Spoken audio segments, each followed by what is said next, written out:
So let's be clear. This video is for me having a video diary primarily.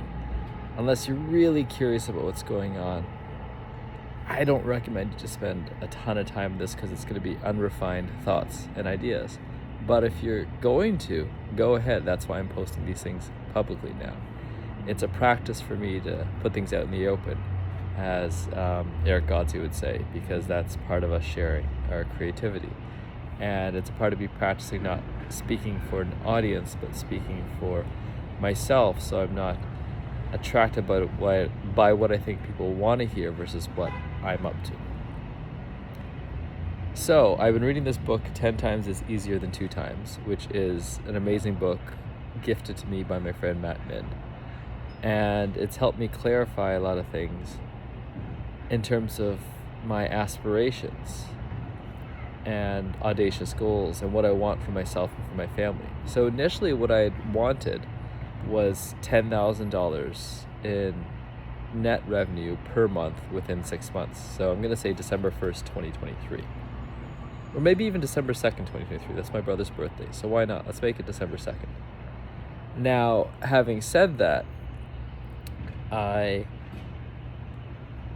changed it when I read this book because I realized that's something I can see myself achieving. I've already achieved it in a way. But I want to become more audacious, and I want to be more value-based and not from the monetary perspective, because that's so much of a, if I'm getting, then someone else is giving. Or not, more like if I'm getting, I'm taking from someone else. And so I shifted it to, I want to create $100,000 worth of value per month by December 2nd, 2023. And what does that mean? There's a lot of different things. So I'm here to create wonder, joy, and ohana. Wonder, that's my little one sage. He keeps reminding me just to have that experience of wonder. Like even right now, just sitting out here, there's pure wonder in the sunlight and the magic and the being. And the fact that I can even do this recording, like technology is amazing. The joy part, like let's just have fun. If we're not having fun, why are we doing it?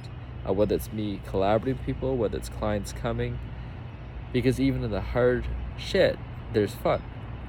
And then finally, ohana, like come as strangers, leave as family. And even if we've met before, we're strangers because we've never met at this level of consciousness. But when we leave, there's such a deep knowing of each other. It's like, wow, I can't wait to spend more lifetimes with you. And so in this creation, the first thing that came up over the past week, before this, there's lots of creation. I've had lots of ideas, thoughts, collaborators that I want to work with. Some that have gotten even more deeper, and I won't mention names yet because I want to continue developing that relationship first. But then I had the idea of, what if I breathe 1,000 people 5 times a month, and it was like worth a value of $20 per person at least. And it's going to be way more than that because I love that group breath work can be that valuable. And at first it was about getting the numbers up so it made sense. But then as I was listening to Joe Dispenza recently in the quantum healing, the quantum realm, if we can tap into that limitless source of energy that we all have and get people into coherence with the breath, then it could be that the larger the group, the larger the power that's being held, created, and felt. And that's what I'm more interested in. I was trying to figure out what the piece was about getting the numbers up. And part of it is that even when I breathe someone privately, my longest breath client, we breathed over a year together, so many sessions, but she loves coming to my group sessions because it's a completely different energy. She gets more personal attention from me on the 101, but the group sessions have a whole different kind of power, and I realized that's the key. How do we change that from the bigger the session, the more diluted the experience is with the facilitator, versus the bigger the session, the more power that's being amplified. Yes, you're getting less personal attention, but the power can be increased. And how do we practice to keep increasing that power that's available? And I loved it. I was speaking with someone recently, and she was sharing how her heart can transmit this infinite quantum power. The mind can handle quite a bit, but it still gets tired. It's the body that gets the most tired. And it's such a reminder for me. I want to work and practice developing this quantum healing while also not overtaxing the body by trying to do more. I don't want to keep doing more to provide more value. I want to provide the value without having to be taxing on anyone as well. How do we enable people to realize, because that's the old story too, people who especially are highly sensitive feel like when they're around people who have dense energy, they're giving so much and they feel tired afterwards. If we could transmute that to realizing it's the shift in the giving from the quantum field, that energy, which is limitless, is okay. But the other stuff, you don't have to give all the time. And that's an old story, because that's part of the story of money, where if I want to gain money, someone else has to give it. And we can create wealth by creating things. Like every breath session that we create is going to create so much wealth and abundance for everyone. But it's literally being created out of thin air. Like it didn't exist before the breath. And so we're creating something new while still playing in this 3D world. Because even if I made 10% of the value I'm creating, that's $10,000 a month. That's fantastic. And it gives me lots of space to partner with people as well, so that we're co-creating value. There's so many things that are components of this that aren't my favorite thing to do, but would make this experience even more elevated. Lots of before care, whether it's the messages, the preparation, the diet, the videos that we can set up beforehand, the intention setting guidance, especially for those who are new stepping into this, to make it so easy and effortless to share with people. Because once you experience it, like I want to give it to other people, but I don't want them to feel crazy stepping into this. So how do we create this flow where it's easy to bring people in? Because that's part of what I'd love to do, is bring more people in. And as they come in, not feeling like I'm the only one for them. There's so many people.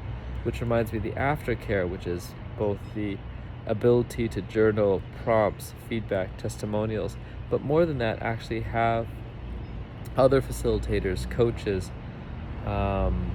therapists who offer the integration side of things, so that people can integrate really powerful experiences. I want to give the experiential process. I would like more support in the integration piece, because that piece, for the most part, usually is a little bit more head-based, and I want to practice stepping back from that. I've stepped into that world so much and I can live in it, but I don't need to stay in it.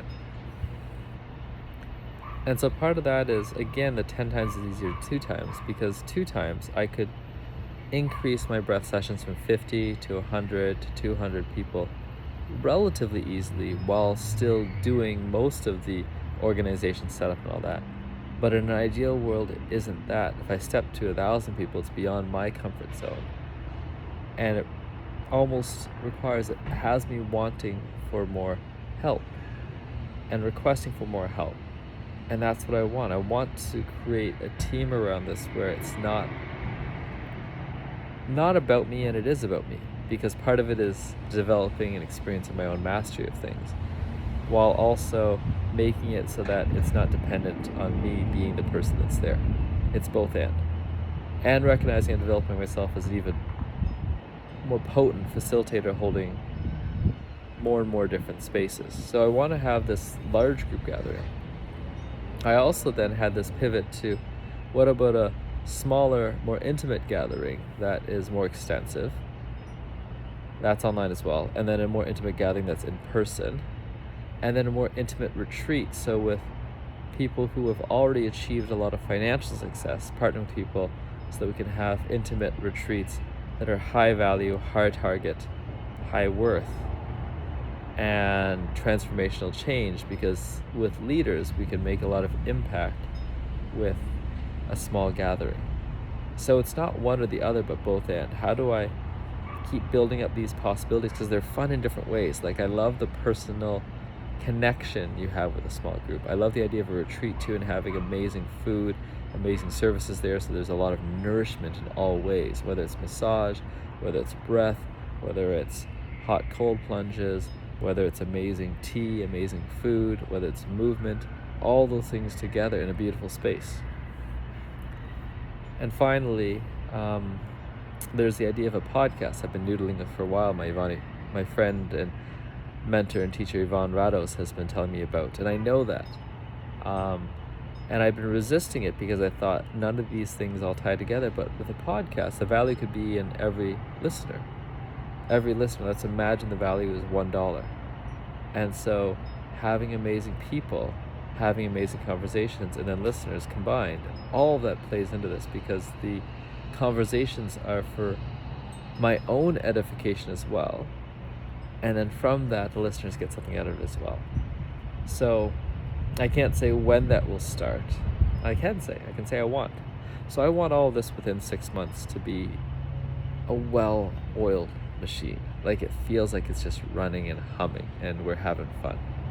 Which means that the time to start is now. And the parts that I'm doing, which is the collaborations, the just offerings, and as well, let's start with getting a time for an interview soon. Let's just do it. So, I'm going to do my first interview within the next month. I'll have my first online breath session within the month. I'll have my first in-person group breath session within the month. That first retreat, I can't say yet. It'll be co-created because there's so many aspects I want to be done really well. And I'm going to request lots of support from people, both for better intake, better processes, and borrow. I want to stand on the shoulders of the giants already and know that whatever I create and remix is available for all as well. So, this is the first long shot. I know that there may be many more like this, and they may overlap and repeat themselves, so don't feel like you ever need to listen to something fully. Listen to whatever you feel called to. Lots of love. Ciao for now.